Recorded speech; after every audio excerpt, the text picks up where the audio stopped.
it runs in the family. No, because when I was younger, all I did was draw. And my dad always said, out of all of them, he said, I thought you would have been the one that go to art school. And like Stella's younger brother Jerry, he was good at cartoon figures and all that, so it is sort of in the blood. Yeah. I don't think I can draw, but I'd love to paint. So when I retire next year, I'll be doing a bit of painting. But I've flower arranging and that. I've worked in hospitals and I'm always there putting the flowers in the vase. It's just got to look just right. Yeah.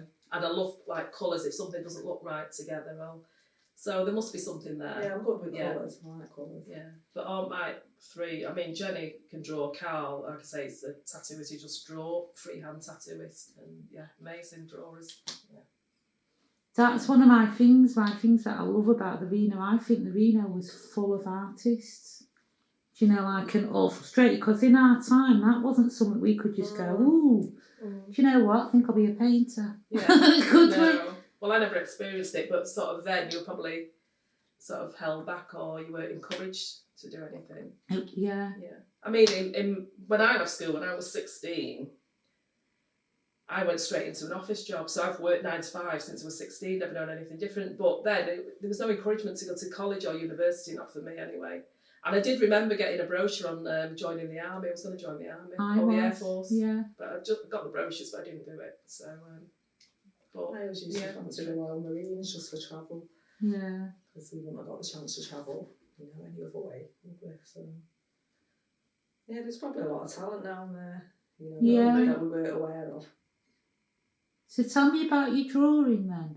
Oh no, I wasn't brilliant at it. I was just, I just used to sit there and his spare paper I got and I'd be drawing. It wasn't too bad then, but I've not done it for years. I couldn't do a portrait like draw somebody. No, I can't. I'd have loved to have been able to draw, but I can't. Yeah, I'd love to paint. I always wanted to go on the stage. Did you? Yeah, but Bloody hell, it's all coming out. Go on. No, I love dancing and I love watching Strictly Come Dancing. I love all the outfits, the dresses, and I love the old 50s, like Jane Russell and all that, with the bass and the fishnets on the stage. I love all that. Right. And I always dance. I went to, do you remember the Apollo? There used to be a dance school there, and I went there when I was little. And I got a badge, still got it, member of the court, ballroom dancing. Right. So I love that. Anything to do with the stage dancing. And my daughter danced from being 3 till 20, so I was at shows with her doing her costumes, tying her hair back and everything, and makeup. But what kind of dancing did you do from 3 till 20? Tap, ballet and modern. Wow. Very good. She got loads of medals. She got lots of first and second places. And then her knee gave in and she gave up. So. Is that what she teaches? No, she teaches primary school, just normal curriculum, yeah. So. Shirley, tell us about your first night down the Reno. Oh God, I can't remember. I think I snuck down because I wasn't supposed to be down there. I was sort of like trying to dodge Armite, see Armite was gone. So I probably didn't enjoy it. Anyway, got to find out about it and he wasn't too happy. Because everywhere I was going up to him saying, have you seen Armite? So I was like, jib out of there. So he used to give me a bit of grief the first few times. But what year are we talking? Oh God, like early 70s. So it's when I'd left home. So right. I hadn't had a chance going on there for a start home. So I've always sorry. I can't remember 16 or 17 when I first went home. I think I first went home when I was 16, but started going in regular more when I was like 17 onwards. But who was your clan then? I remember you. I can't remember who you was with. I just remember little Beverly. Oh yeah. Singleton and another girl, Marina, and then Gail Allott. Gail. Susan Dean. So, yeah. Well, they've all sort of like gone their separate ways, aren't they? Most of them have moved down south now, funnily enough. Have they? Yeah, all of them are down south. Cornwall way? No, like, in the thick of it, London. Oh, okay. Yeah, so they're doing pretty well. Is that all? Yeah. Brenda, you've got an interesting one though, because go on, I never went to the Reno. Tell me why you never went to the Reno. Because my dad, my strict Ghanaian African dad, very strict, warned me, if I ever catch you down the Reno on the Nile, I'll kill you. And I always did what my dad said. I was scared to death of my dad. Yeah, so if he said don't do that, I never did it. So I never went out. I went out when I was 16, but I used to go to the Phoenix. That was my stomping around the Phoenix on Oxford Road. Yeah. So I was there from being 16 about 5 nights a week. I loved it. Loved it. All the old soul, like George McRae and Rocky Boat and Barry White. So that was my thing. And then I think it was Rotters and Genevieve's and all that. Yeah. Placemate, Piccadilly 21. Do you think you missed out not going to the Reno? Well, I don't know. I think now, when I look back, I think yes, but then I didn't, because all I heard was bad stories about it, so I didn't even think I was missing anything. So, go on then, tell us what? Tell us a good bad story that you heard. Just like, it's just bad, it's drugs, and there's lots of things going on, and prostitution and fighting and killing, and I thought, oh God, that's not me, because I was dead timid. So, no. Thought, no, I don't want any of that. I didn't really miss anything thinking back. It was just the music, it was just somewhere to go after hours, wasn't it? So we all went for the music basically, didn't we? But since, like Parker's and all that with the soul music, I used to go to the Parker's, it used to be on the corner of Corporation Street. Yeah. The music, I just loved it. I was there in my 30s. Because I went to Genevieve's and then I got married at 21 and then had children. I didn't go out till I was 34 then.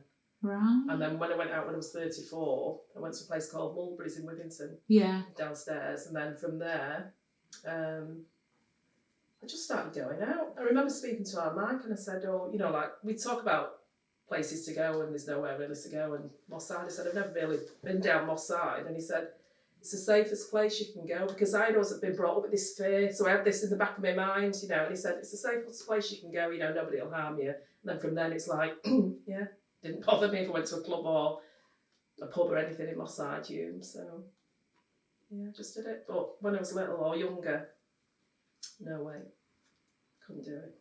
So what age did you leave home then, Brenda? 21 when I got married. Wow. So that's a huge difference. So obviously you didn't get on with your dad. Too strict. Yeah. I didn't either, but I mean, I just lived by the rules, but I couldn't wait to get married. Yeah. Because he was so strict, like a lot of them were in those days. But I remember when I was little, I used to think, when I grow up, I'm going to have a happy home. That was my mantra, because I was very unhappy as a child, but you don't really see it until you're older and wiser and see other people and how they live. But yeah, it's like living with a tyrant. Tell me, what do you mean? What was he doing? Oh, he was very violent. It was really bad. It was bad to my mum, bad to us, well, more to Mike, but yeah, just violent and physical punishment and everything, and doing homework, standing behind you, making you do your homework and making you do it over and over again so you got it right. And I mean, I remember it bought me an old, you know, the old-fashioned typewriters that you see in black and white films. Yeah, the one that makes the noise. Yeah, I got one of those when I was 14. I learned to type on that, and then I did typing at school. So I've always I can type with my eyes shut. I'm just brilliant touch typist now. So, but he's really into his education. He always had to read books. So we're all good at maths and reading. I mean, I can do mental arithmetic and everything. So very, very studious. So we had to learn. Yeah, because when you're little, I remember him saying that I couldn't, I needed to do some work because I was drawing pictures. I was only 6, Oh. you know, so yeah, real tyrant. And I don't think I've even said this before, but when he died, I just got pregnant, so I was nearly 29. And when he died, it was like I had a real physical energy shift within my body, like I was set free, like an umbilical cord had just been cut, and I felt like he's got no power over me now. I just really felt that. Wow. Like relief. Not that he's dead, but relief that he's no longer there to control me, even though I was married and had children then, I was on my 3rd child. But I just felt this power over me, and it's like a release when he went. Brenda, I know exactly what you mean, and I loved my dad. Yeah. I adored my dad, Yeah. but I do know exactly what you mean, and I was 40. Yeah. He had good qualities, you Yeah. know, there was good size to him, but there was also, he was like a Jekyll and Hyde, honestly. He put on a lovely front outside, but in the house, terrible to my mum and everything, and things you witness as a child, you know, so, and you grow up with those memories. Because he was very well educated, my dad, and expected us all to be the same as him, and we weren't, you know, and like maths, he could have been a mathematician. He used to sit there teaching me maths, saying you will get it right, but he'd be teaching me the way he'd be taught at school, and the math would be about that long, and I was getting taught different at school. Okay. So Long division. I was getting confused, you know. So.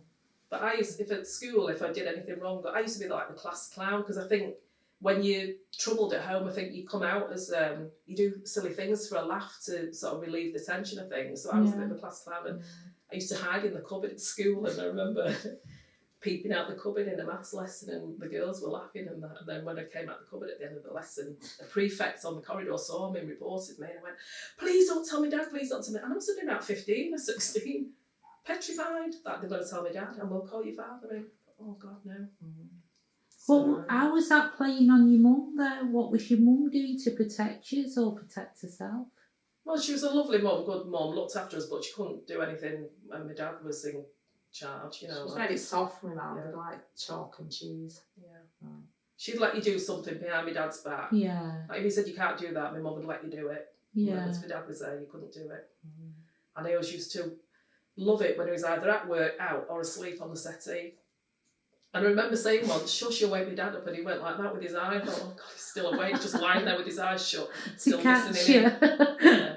Yeah. And you couldn't talk when the news was on if you daren't laugh or anything, and then you want to laugh more when the news is on because he said, "Don't make a noise." I think it's the way he was brought up as well. I believe his dad was really strict, so he's passing carries it on down. isn't it? Yeah. How's he come to England? How and why has he come to England? Came on a ship. Worked on a ship, but he left. He had to leave home in disgrace because they had a maid, and he got the maid pregnant. Oh wow! So he was only 21 when that happened. So yeah, but a funny story. My dad's brother, who's still alive now, is in Amsterdam. We'd been in England. My dad had been in England a few years ago. He had 3 children, and I think he'd mentioned his younger brother a couple of times. He was called Jonathan as well. And apparently he had a chance to, what job was he doing? He had a chance to come to England, and he docked at Liverpool, didn't he? Who's this? My dad's younger brother, the one who lives in Amsterdam. And he asked for my dad. He said, "Oh, do you know the Mayisi family? And this is in Liverpool." And the first person he asked brought him straight to the house. How bizarre. So I remember he knocked on the door, Dad opened it, he nearly fell to his knees. Oh. So that's the one and only time I met him. I've never seen him since, but I saw him a couple of years ago with Mike. We went to visit him. But I think the family had been trying to find my dad for years. They went through the Salvation Army, but my dad was like not wanting any of it. You know, he was sort of hiding away because he felt ashamed.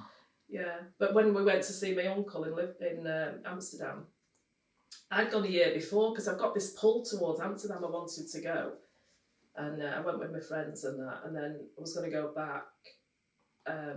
We ended up going with me and Mike, but he got a message from somebody, and it worked out that my uncle Jonathan actually lived in Amsterdam, so it wasn't far from where I was staying. So we went to visit him, and we asked why you've got the same name. Yeah. But he took my dad's identity because he was younger than my dad. Oh, and wow. my dad had left, so when he went on the ships, he used my dad's name. So, and then he was obviously older by then, so that's why he's called Jonathan as well. Because I was thinking, I wonder if he's my half brother then, because I remember seeing him when he was younger, when we lived in Rose Street. He came round, and then I've got a picture of him actually. I'll show you. Yeah, because remember Mike saying to me he thought that was my dad's son. I said, it's not, it's his younger brother. So yeah, it was his brother, but he took his identity. He took his identity To get on to work on the ships. Oh. Because my dad was over here then, and then Jonathan could work on the ships. Because he obviously got my dad's age and everything. And that's no, but how bizarre to come all the way from Africa, and the first person you asked brought him straight to the house. No, that was proper weird, isn't it? How did your mum and dad meet then? Where have they met? In the Ritz. Met in the Ritz. Oh, okay. Well, my mum worked, she left Newport when the war was on, when she was 14. She went into service in Chester, so she was a cook, and she cooked for the Lord Mayor of Chester, which we should be proud of. Oh. And then she, when she was 18, she moved to Macclesfield, and she worked at Macclesfield General, and she worked with a lady there called Dorothy, and Dorothy was going out with my dad's cousin. Oh, okay. Ronnie. What year was this?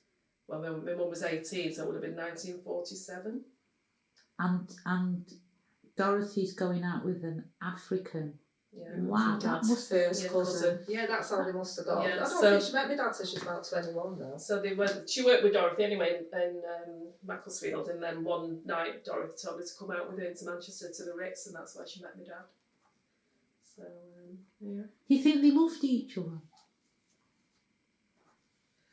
I think as much as an African can love their mode African. No, my mum loved my dad. Mum my definitely loved my mum, dad. yeah, So, definitely, because Oh. yeah, she was dead loyal to him. Yeah. But also, don't forget, she went into service when she was 14, so she didn't really have anyone to love her, like a parent or anything. And she was used to say to me, I've looked after myself since I was 14 and washed my own clothes and everything. So she was quite independent, and then having somebody to love, and she was a good mum.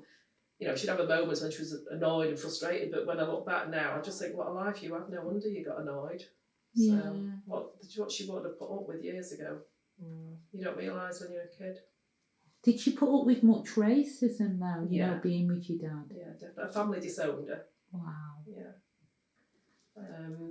Yeah. She told me stories about being spat on and everything and being called names. Yeah, I've heard this as well. I've heard my mum used to tell us stories that people spat in our pram. Yeah. And my mum was cut off from her family as well. Yeah, she was.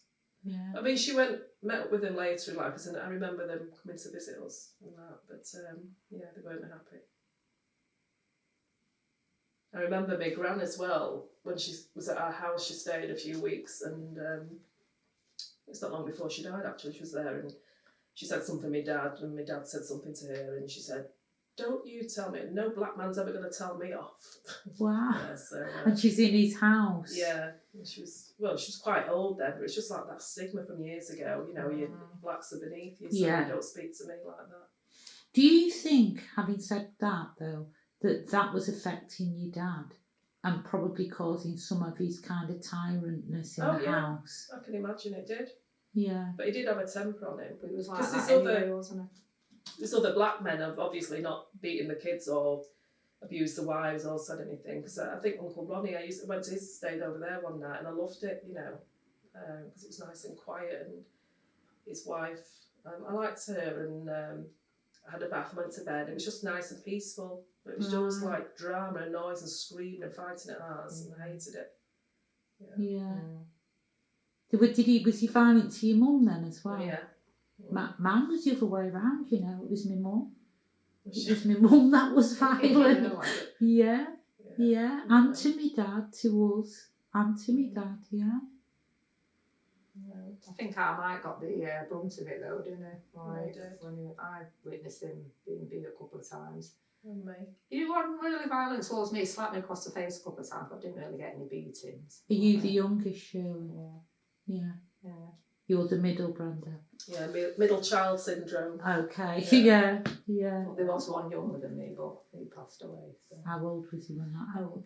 Well, she had 3 of each, my mum, but she lost 3 all over her babies. 2 before Mike, then Mike, me, Shirley, one after Shirley.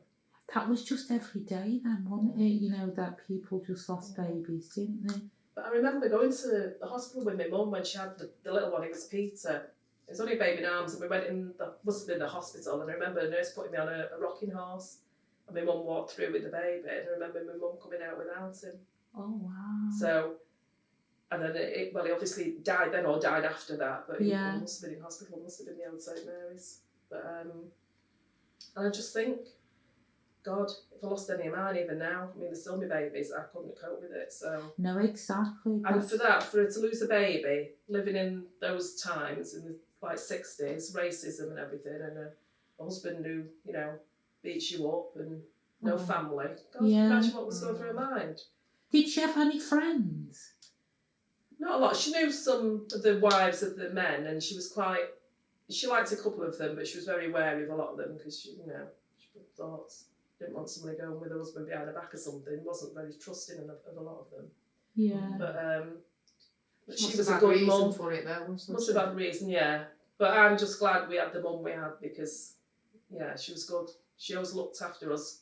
We had clean clothes, nice meals. She was a good cook. Yeah, there was plenty of food in the cupboard. We never went hungry. Yeah. So she was good in that respect. Very domesticated. Yeah. She always worked a couple of jobs. And I always used to think, why are you going to work? So she's obviously going to earn money. And I know she'd say to me, the potatoes are on for your dad, put a knife in them and make sure they're soft enough. And I remember once him saying, these potatoes are hard, so obviously I couldn't cook them properly. What a little bastard, just with all his own way in the house. Yeah, so... But do you know, looking at them with objective, whatever the word is, I think that because they had no power outside, they went over the top to inside. Do you know what I mean? Mm. Because it must have been a right life for them outside. Yeah. You know. Yeah, I'm sure it was. Yeah, well, you don't sort of take it out on your family, really, do you? But, yeah, it's probably frustration, though, isn't it? Or else it's just their culture as well, you Yeah, know, because they yeah, come from a so really that, different culture, don't they? Right, children should be seen and not heard. Yeah. I remember him saying to me once, when you grow up, he said, don't ever have children. That's what he said to me. Did he? Yeah. So, I don't know why, but no. I always thought, no, when I get married, I'm going to have a happy man, I'm going to have a happy home. That's all I used to think. God, when I get out of this, I'm having a happy home. Brenda, did you achieve it? Yes. Oh. Yeah. Yeah, definitely. I'm a right softie, yeah. No, I am. I'm just, I'm a great believer in, you know, visualise, materialise.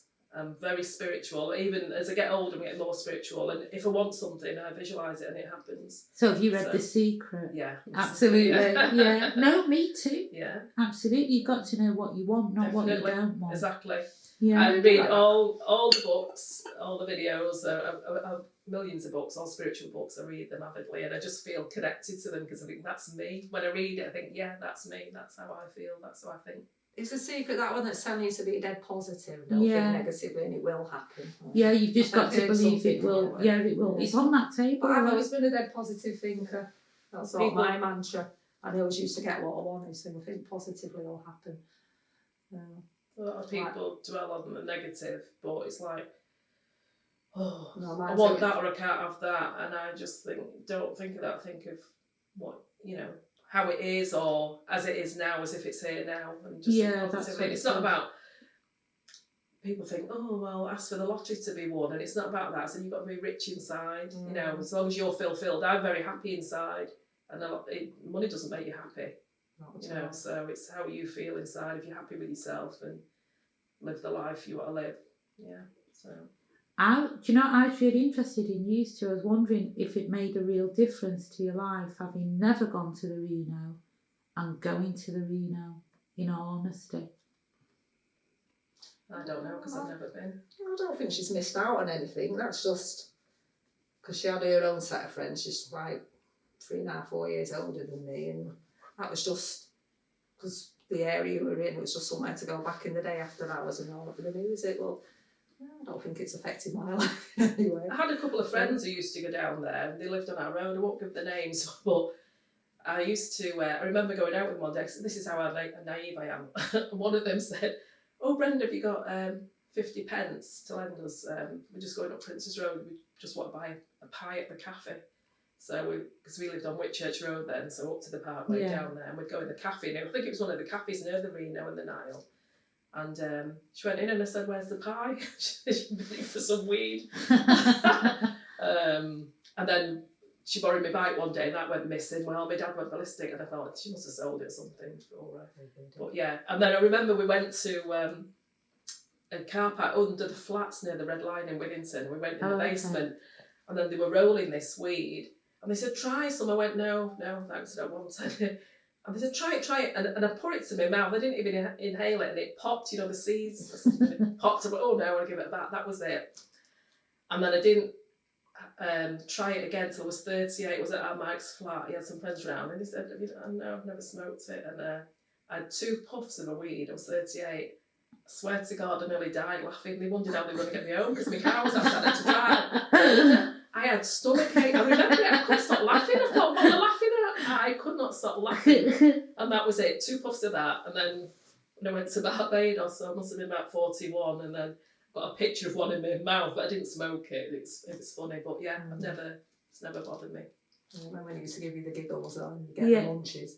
Yeah, when you're younger. You're much younger.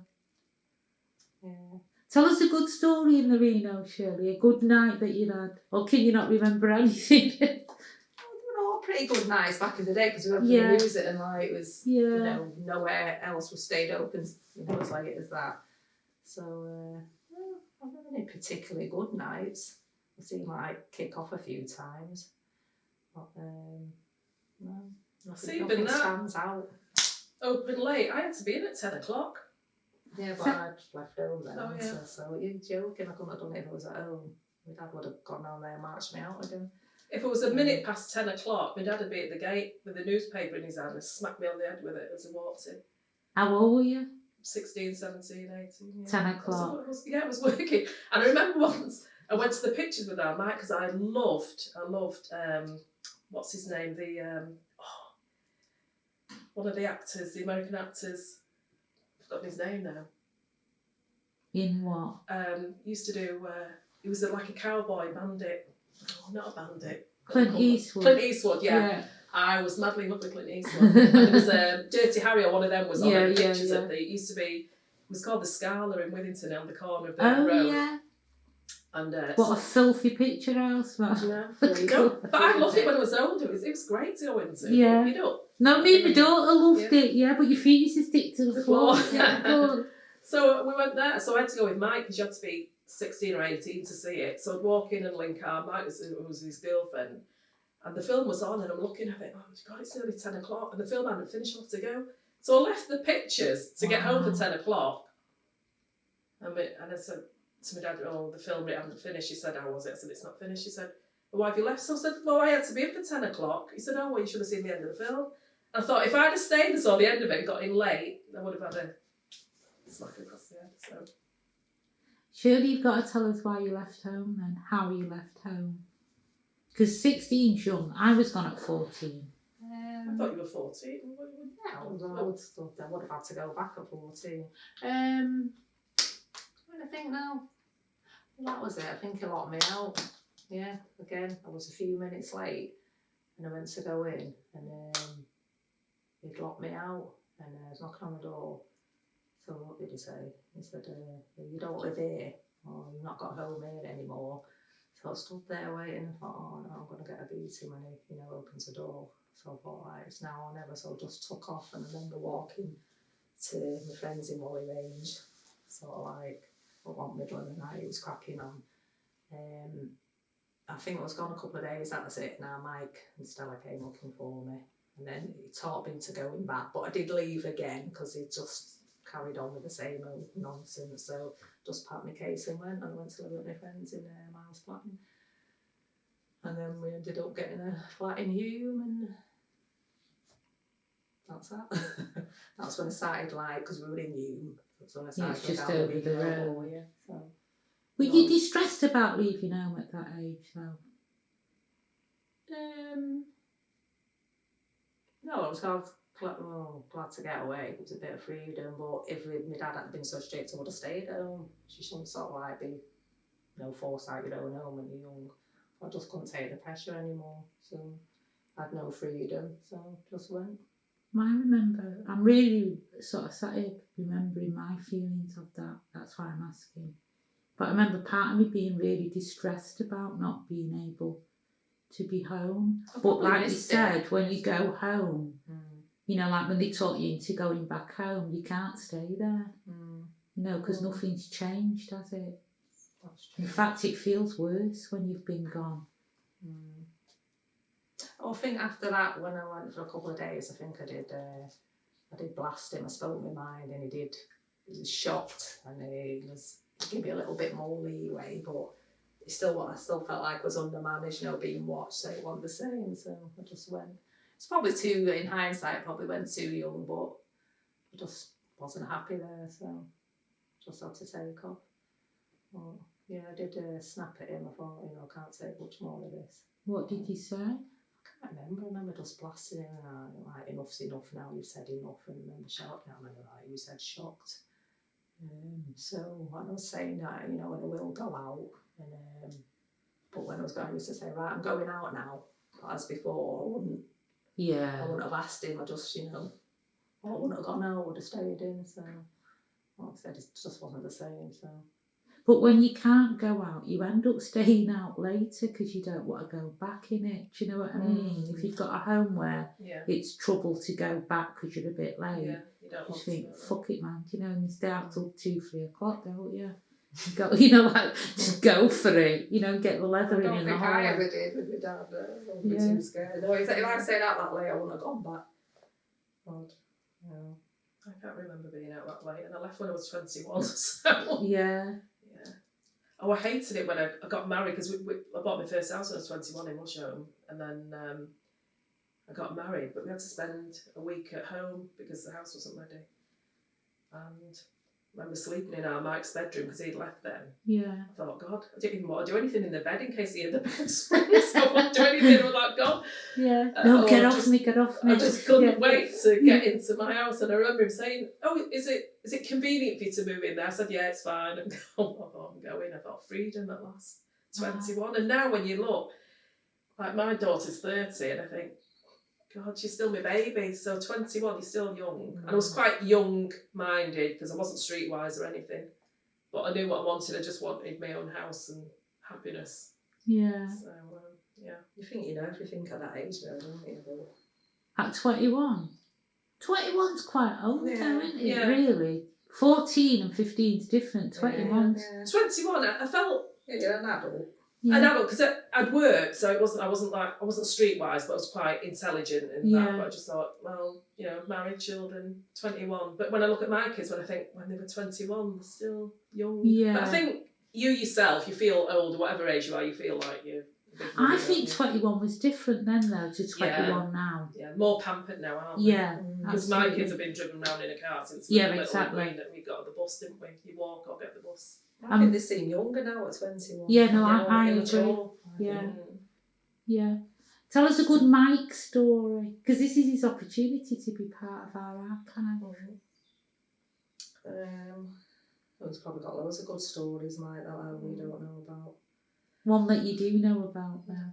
I remember going on holiday to Mallorca. There was a big group of us, and he came, and the people there couldn't believe it was. He called me over. He said, "Brenda, tell them where I was born." I said, "Liverpool." He said, "Oh, it's really a Scouser." I said, "Yeah," but he was there, and one of his friends, Columbus, was there, and they were just like Pied Pipers. Everyone just used to gather around them and tell all these stories and everything, and yeah, it was just great. We'd get the coach into Palma and party there and come back and then get something to eat. It was all inclusive. It's one of the first all-inclusives we went to because I worked in travel then, so it's cheap. And he's busy telling somebody in the bar how cheap the holiday was. And I said, don't tell me what I like. I work for First Choice. And they paid a lot of money. But yeah, he was just happy and he was that confident and everybody but liked to listen to his stories. He was very intelligent. Yeah, he could tell a good story. And he always thought he would have been very good at politics. Yeah, a good politician. What he didn't know about politics. Yeah. Like I said, he took after my dad though, the brain, you know, the maths and the written word, very, very intelligent. So I never went on holiday with him though. I always wanted to go to Africa with him.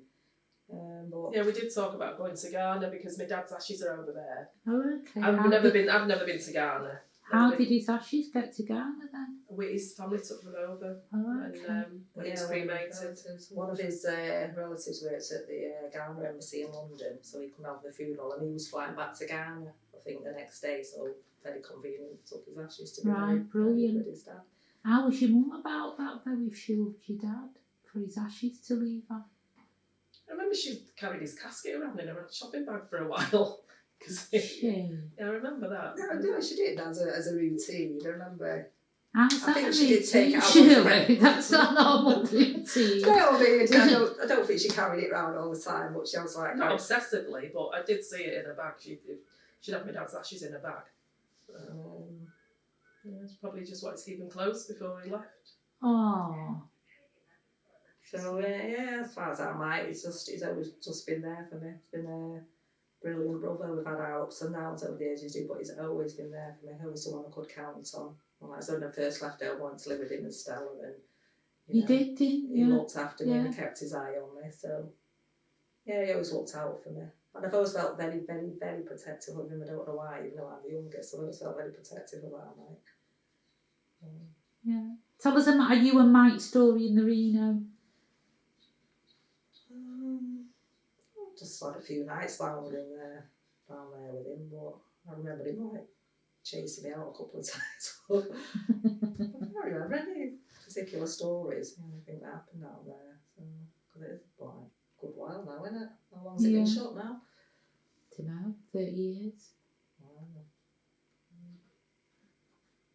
That's all I can say.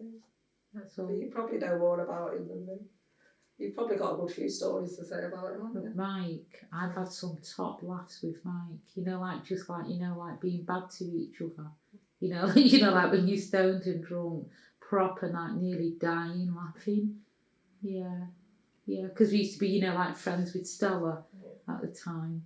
Yeah, we used to make gangs. Used to be like the gang of guys on that side of the room, and us on the other. Like we'd have cushions and just shout abuse at each other. And who could say the best, funniest thing? But Mike was proper funny, man. Yeah. When he laughed, Mike, even like later on, he'd say, "Oh God, don't make me laugh." He'd get stomachache because he'd really laugh. Yeah. So we found something funny, and it's cracked him up. I miss him like mad. I just miss him being here. I've not lost any of my siblings yet, so I don't know what it feels like. I feel quite, and you're still dealing with it, but I've not really grieved for it. I cried on the day I got the phone call, but I've not cried because I just feel really peaceful with him because I'm quite spiritual and I know he's around me and everything, but I just feel like he's at peace and I just feel like he was ready to go and he's happy where he is. Yeah, because he would have deteriorated in his condition, and I just think he's with my mum now and he's happy, and I just really feel peace around him. So yeah, it's just sad the way it all happened, the circumstances. I mean, we were going to lose him anyway, which would have been horrible either way, but I think he went in the best possible way he could have gone. No, I agree with that. I agree with you, Brenda. I think hats off to you on holiday. I think he chose his time. Yeah, it was just all orchestrated. It was just amazing. The way he went, you couldn't have asked for, I know he's dead, but the way he went was amazing because we'd all seen him the day before he went on holiday.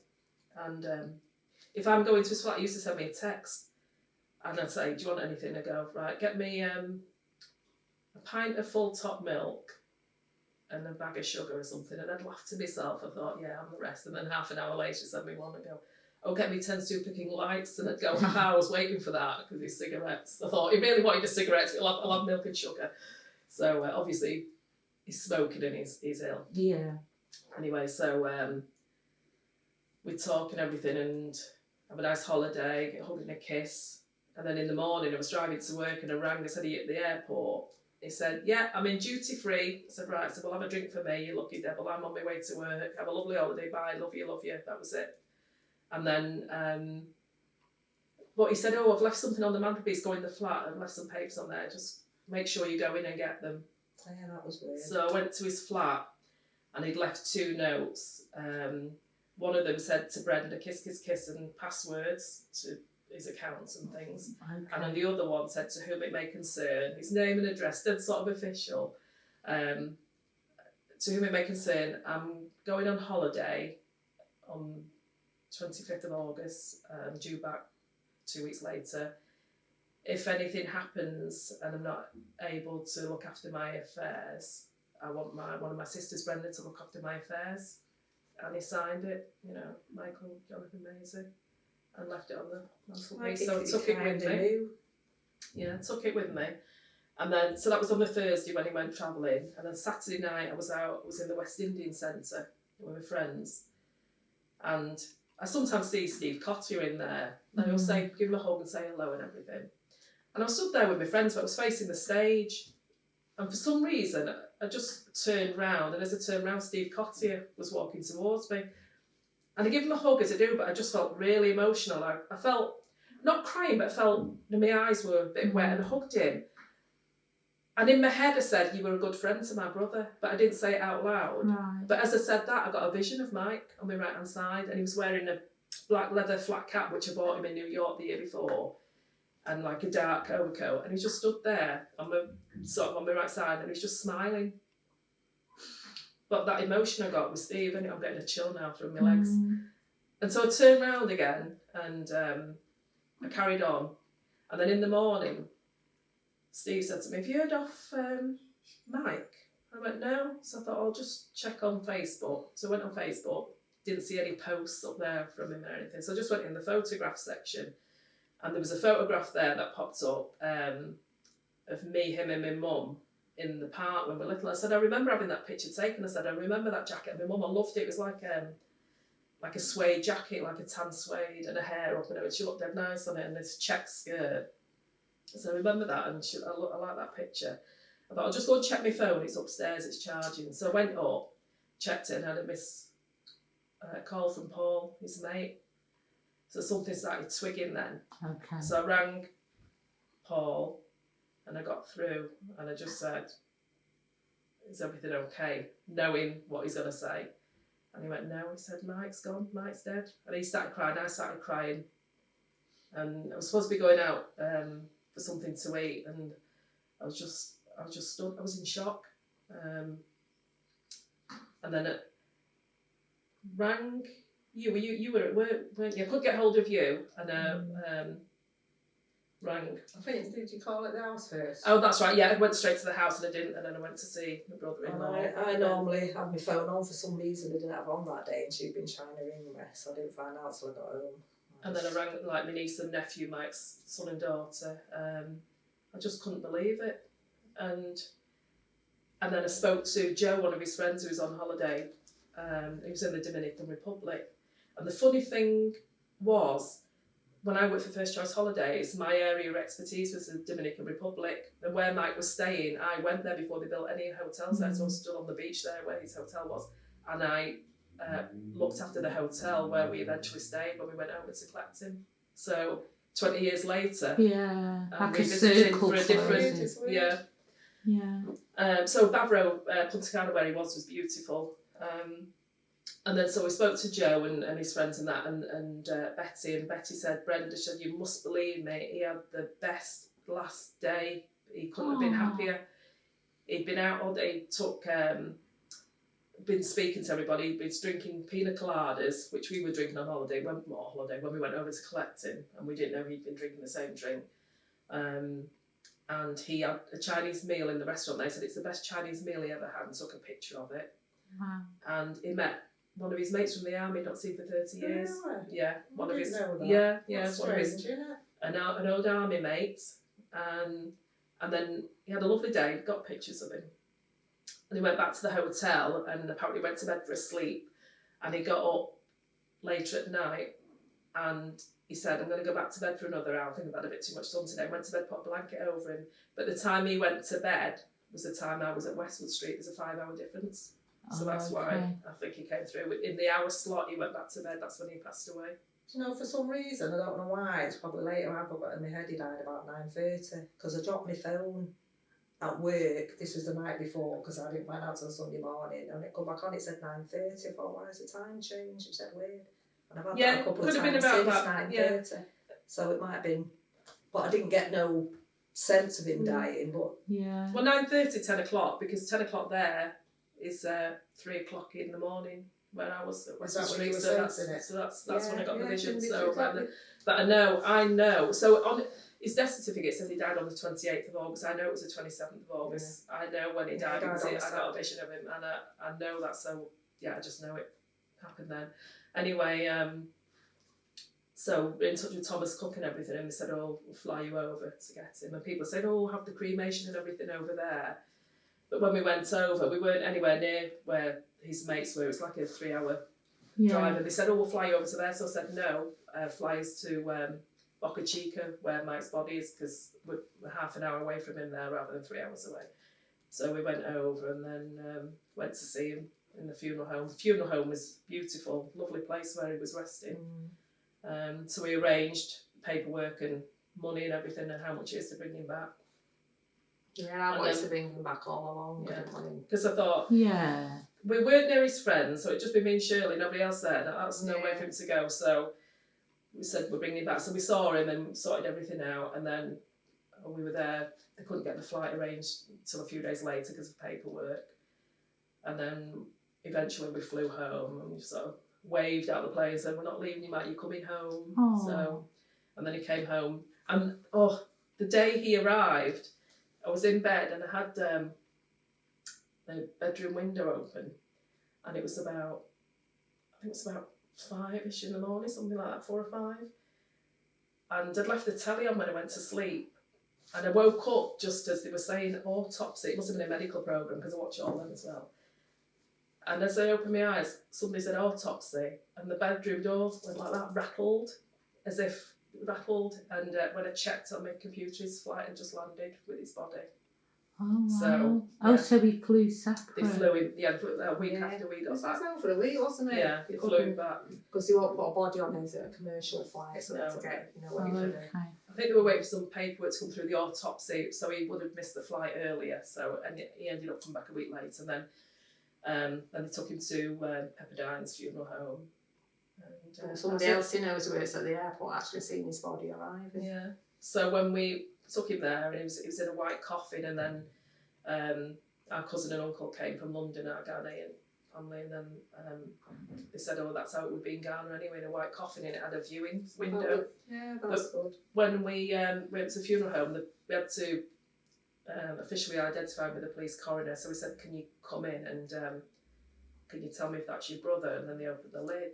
And I just went like that and I sort of smiled. I went, oh, he looks so well. Because he looked Wow. a lot better than he did. Because he's not looked well for a long time. No, but also because of the embalming and everything. Oh, okay. When he was over there, because he had an autopsy, and yeah, they do the ear to ear, and they put makeup on him. Yeah, so he looked grey. Didn't He look looked like awful, an awful pallor, but when he come back, he looked, for a dead person, He looked well. He looked really sorry well. for laughing. Yeah, For a dead he did. person, He he looked did. well. He did. Yeah. He looked well in his coffin, and I felt comfortable then. And the Okay. policeman said, "Are you okay?" I said, "Yes," and he just looked so well. Oh.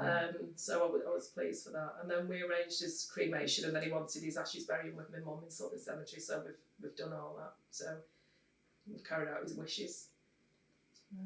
But it does sound like he knew. Yeah, For definitely. the thing to be on the mantelpiece, where he Yeah. has the things. I think it was definitely just in case, maybe he thought, in case, Yeah. because he knew he was really ill. Yeah. I mean, we could have lost him a year before, but yeah. he had the heart of a lion, he like soldiered on. Yeah. I think he stayed around. It's here longer definitely for it, around. because of the people that were around him. He had a good support network. We all looked after him. He was very lucky. I used to go to his flat once a week and blitz him. We all made sure he ate Took properly. food down and everything. Yeah, he took the right medication. So he had a good, strong network of friends and family around him. So he was well looked after. So if he didn't have us, he probably would have gone a couple of years before, because he just would have wasted away. But Yeah, he didn't want to die in hospital or in the flat. So, the way he went, he had a brilliant day, went to bed, went to sleep. What more can you ask I for? believe he ate 3 times and he didn't Yeah. eat. He had Yeah. no appetite. He was just wasting away. So Can I just nip to the loo a sec? Thank you. I was just saying to Shirley when you went to the loo that I think it's odd to be half black and half white. Like to be brought up in that environment. Yeah, I think we're unique because we've got 3 views on life. I've got a black, white, and a mixed race view on everything. Because I can see things from all angles. Yeah, do you think that all the time? Mandy said that in our video, and Lanza Buller said it as well. Oh, right. I'm not accusing you of anything. I'm just saying, Because if somebody was calling a black person, obviously, you feel it, don't you? You hurt, and you think, well, whatever they're saying, you might not be in the conversation with them, but if somebody's saying something detrimental about them, you feel it. If somebody says something about a white person, I feel it, because my mum was white, and then your mixed race view. I just think you can see 3 sides to every story. Yeah. What about you, Shirley? more or less the same. But I'd say my African side stronger than my English side. Would you? Oh yeah, I'm more. Felt like I don't know. I feel more African than I do English. But I'm very, very proud to be African. So. Really? Yeah. Yeah. Even though it makes them, you're black. You think yourself as a black person. So. Do you, Brenda? Yeah. I don't label myself as anything. I just think I'm me. So not people saying, "Oh, because somebody said to me once, "What are you?" I said, "I'm a human being. What are you?" So, but they meant, "Oh, where'd you come from?" and all this. But it's like, what is the issue? What is the problem? It's like we're not from another planet. If everybody was blind, nobody would know any different, would they? So you're a person at the end of the day.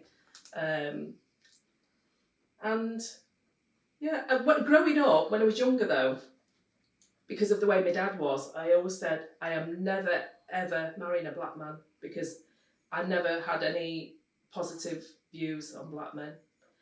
all my dad's friends used to visit, or they'd beat your wife up in front of you. All I ever saw was violence. And I know my dad wanted to take us to Africa, and my mum said no. And I'm glad she did, because I would have been frightened to death. Yeah. So I only had negative association with blackness as a child. So you're only used to what you're used to. You don't think, oh, I'm not liking my own colour. I just knew that everything around the blackness then when I was little was negative. Yeah. So, and then I've gone to work when I'm 16.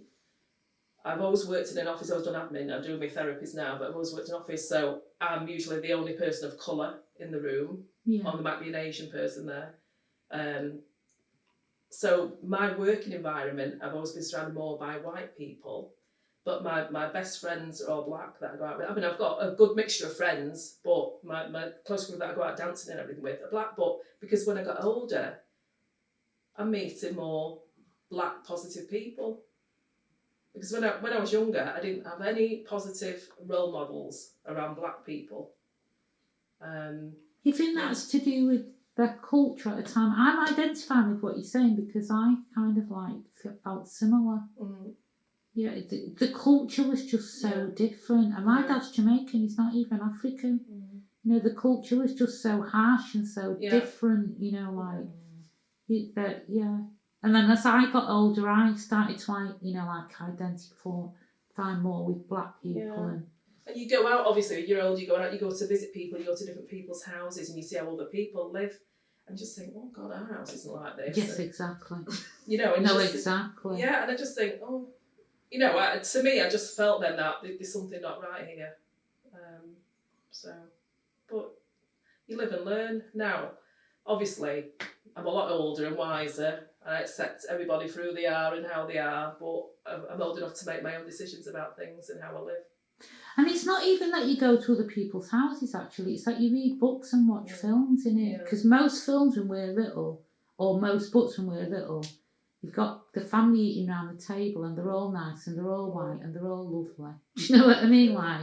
And then you come, you might be reading that book in the house, and while you're reading that, in the book they're having dinner around the table and they're fucking mental. Do you know, they're killing each other. You know. We did eat round the table though. We had a kitchen table and chairs, so we did eat round the table a lot. But I just felt it was very fraught when I was young. I was always frightened to death. My dad had shouted at me, I'd stand there and wet myself. Look, you frightened me that much. I couldn't look him in the eye. I always looked down. So I always felt like you're not worthy of anything. You know, I think on your video once you said something about being an artist and we didn't feel worthy of it, or people didn't. It took a long time for me growing up about things, not feeling confident in myself that I want to do this, but am I worthy to do it? And I remember working when I was 16 and somebody was talking to me and I looked behind me because I thought, who were they talking to? I felt like, oh, am I worth talking to? That's how Brenda, I felt. I totally identify with that. I remember that and I'm thinking, do they think I'm worthy enough to talk to? Because that's how I felt, the way my dad made me feel that you're not worthy. So it took me a long time as an adult growing up thinking, yeah, I'm worthy, you know. Wow. I'm just as important as the next person. But yeah, that confidence thing. I've never associated that with being intimidated by your dad. I'm not saying that you're wrong. I'm just saying I've always associated it with being intimidated by society. But that's interesting that it's actually happened in the house. Yeah. Oh yeah, that I know that's from home and then working as well. And obviously you're going to get, closet racism when you're out and subtle things, but I pick up on subtle signs from people. So wherever I work, I know when somebody's, I just tune into it. And I remember this job, I'd gone to the toilet, and there was the old-fashioned £5 note, it was left on the sink. Yeah. I went to the loo, washed my hands, came out, and I said to the manager, somebody's left a £5 note in the toilet.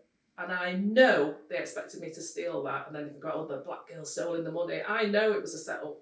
Oh, I was wow. like 16, I remember that. But I was very honest, I wouldn't have done it. Yeah, I quite just told them about it, and I thought, yeah, it was a setup. What did you just say, Shirley? You just said something to Brenda? I think I said at work. Oh, okay. So. Wow. That's mad though that we I don't know if have to think like that is the right thing to say, but that we expect to be in trouble. Yeah. Or it's your fault. Or, Yeah. That's why any job I've had, I just work hard anyway, but I could walk back into any of my old jobs because when I'm leaving, they don't want me to leave. I just, where I am now, I just have my own office. I just do it. I just enjoy doing my job and I do a good job. I always work hard. So I could walk back into any of my old jobs tomorrow, but I don't believe in going back. So. Do you work hard as well? What's your working hard come from? A similar thing to Brenda's? I think it's just part of your nature as well. Yeah, because my dad always worked, my mum always worked, and I was always busy in the house, you know, like, I used to like cleaning the house. I never have to get told to do it. I've always been very domesticated to take after my mum for that. So, but yeah, when I'm at work, I've just got a good work ethic, and I just go on with it. You just do it, don't you? It's funny how your childhood comes back positively as well as negatively, though, isn't it? You know that those things you were taught, they do come back to assist you in later life. Because my dad was mental. My dad couldn't read all right, but he's mental and that we should be educated. You know what I mean? And like, yeah. But it has come to be good in my life. You know, what I did learn as a kid.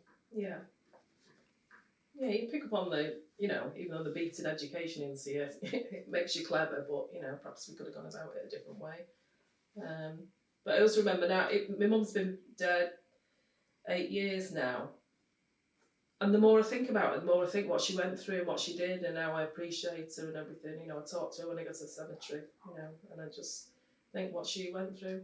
She had it hard, but she was a good mum. Very good. Not many of them left, is there, that era? No, it's true. There were some characters though, weren't there? You never get them like that again. What do you mean? Like what? No, just the way they were, the way they spoke, and the mannerisms, and it's sort of like dying off. We don't see it now. So Yeah. it's a different generation. I remember going to somebody's house. I don't know where we were, but I think we were there for an hour because my mum was out or something. She came to collect us, but I remember them doing lunch and they did me a fried egg, and I turned my nose up at it because they hadn't put the oil over the top. So because I don't like yellow yolks, I like it white. My mum did perfect eggs, and I do perfect eggs now, but I didn't like it. And I remember them getting a bit funny with me because I didn't eat this egg, like wasteful, because then it was wasteful. You didn't eat anything. Yeah. Oh, I can't eat that. No, my mum was a brilliant cook. Yeah, proper old school food, and she would cook my dad stuff, the African stuff and English, and roasts and casseroles and anything. Yeah, My dad wasn't a bad cook though, was he? But He I was think most good, yeah. African men that Yeah. era were, with the soups and the Yeah, yams pepper and the soup and rice. that, Yeah, but my mum, I think as she got older and that, you know, even things like, I go away every year, and one year she came away with us the first time, and she's on the plane and she said, do you know what, I never thought I'd go on an aeroplane, and I never thought I'd leave the country. Oh. First time 60, going abroad. Oh. And then she couldn't swim once, so I booked her some private swimming lessons, and then she could swim the next time because she said she'd nearly drowned when she was 8. So, but yeah, and we went in a church in Menorca. She said, I love it here, the air, the breeze, I can breathe, and she said, can you hear that noise? It's like angels singing in the background. You know, it must have been background music in the church, but I remember that. She loved that. Menorca, first holiday abroad, I think. You've gone all your life, we're not going anywhere. My dad never went anywhere. We never went on holiday. No, we didn't either. We went to Liverpool to my grand's, usually when they had a row. But if we went to my grand's, we went to on the ferry to New Brighton. And I keep relaying that, and I'm going to go back and visit it, because when you're a child, everything looks big and massive, doesn't it? But when you go back, it's different. But I've walked the streets on Google Map, and I think, oh, remember those days, getting the train and getting the underground to Green Lane and walking up the road. Then going on the ferry to New Brighton, I think it's lovely. And then we got to Blackpool. So my mum did those little days out for us, but my dad never took us anywhere on day trips or anything. What did he think? What did your dad think if he was upset with you? He must have been livid with Mike. You know, like for Mike to be who he was as a teenager. Oh, God. I don't know, Mike, because he went through a phase of gambling, like. So, and my dad just, it was like, visiting the gambling houses and that. So it was like very strict with him when he went through a phase where he used to sneak out the window and go down Moss side, and then my dad would find out. Well, I was strict with the boys anyway, so. Used to get a good idea. I remember him coming in the morning, and he'd be in the garden throwing stones at our bedroom window to get him in. And then I'd get up to go to work, and he'd get in my bed. He said, "Oh, it's nice and warm." So he's coming in as I'm getting up. So, yeah, I was lucky. I sort of missed the beatings. I got a couple of slaps, but I never really got any beatings. He used to use a slipper, my dad, or a belt. I never got the belt. I had a slipper a few times on my backsides and I cracked my head with a newspaper, but Mike got anything going. Yeah. What? Because he thought a lad could take it, or because he particularly didn't like Mike? I don't know. Just used to beat the crap out of him. I just think he was strict to then, like when in Moss Side. He was always strict, but he wasn't as physically strict, as he got older. But yeah. I mean, we were too young to be it anyway, but somehow I got the brunt of it. We'd have couches thrown on top of him a lot. I remember that.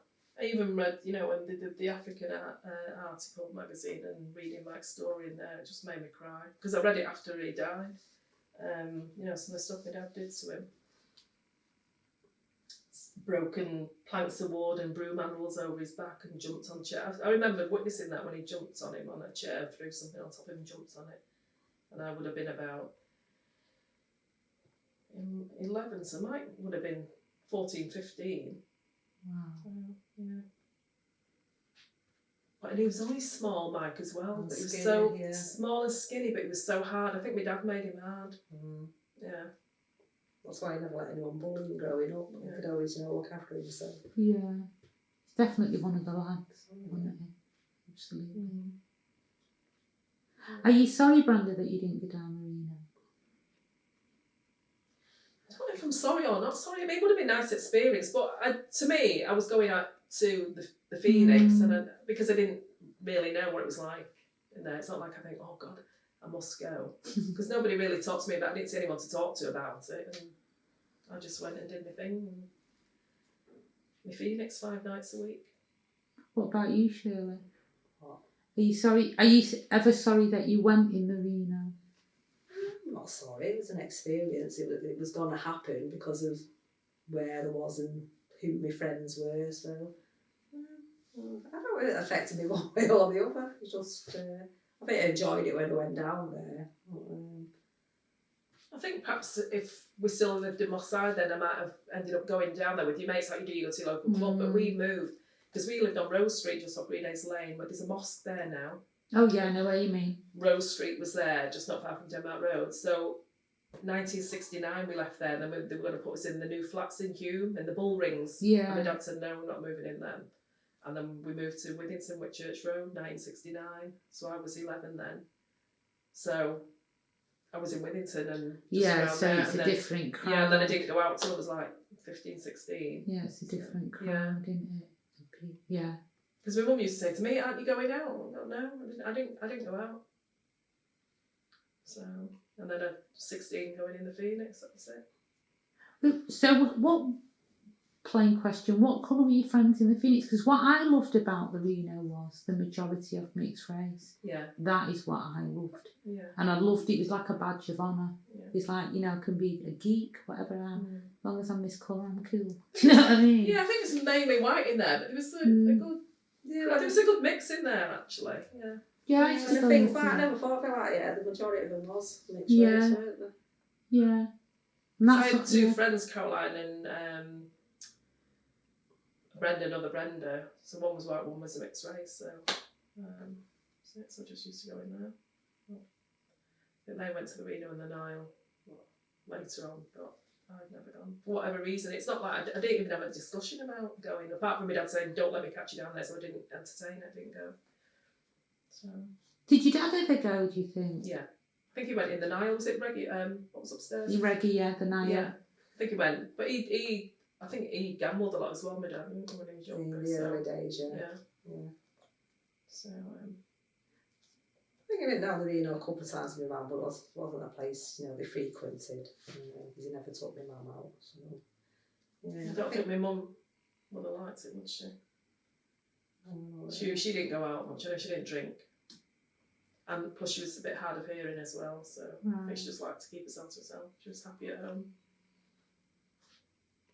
So, but I used to go to shows and that. I remember she went to see the Drifters. And we went to see the Willows in Salford. Yeah.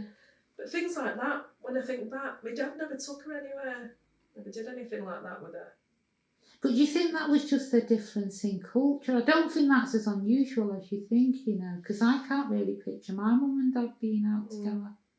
I think the couple, I think Ronnie and Dorothy used to go out, well, wherever they went. But they were nice, they were a nice, happy couple. But, She was a sort of middle class dog. Yeah.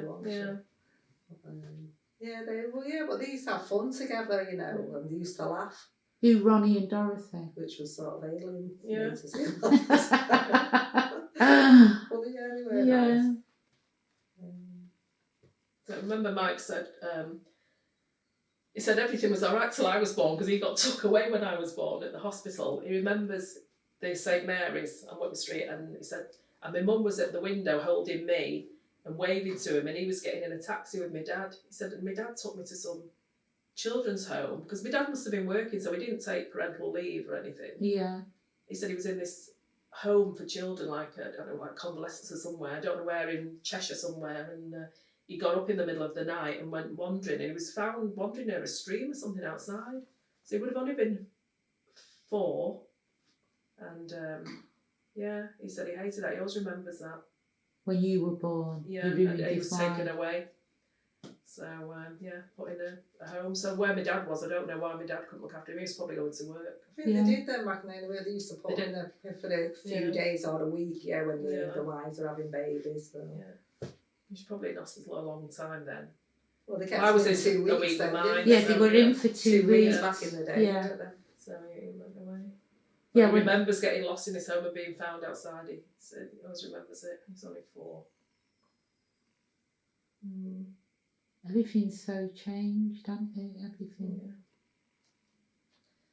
Yeah. Have we done, girls? Yeah.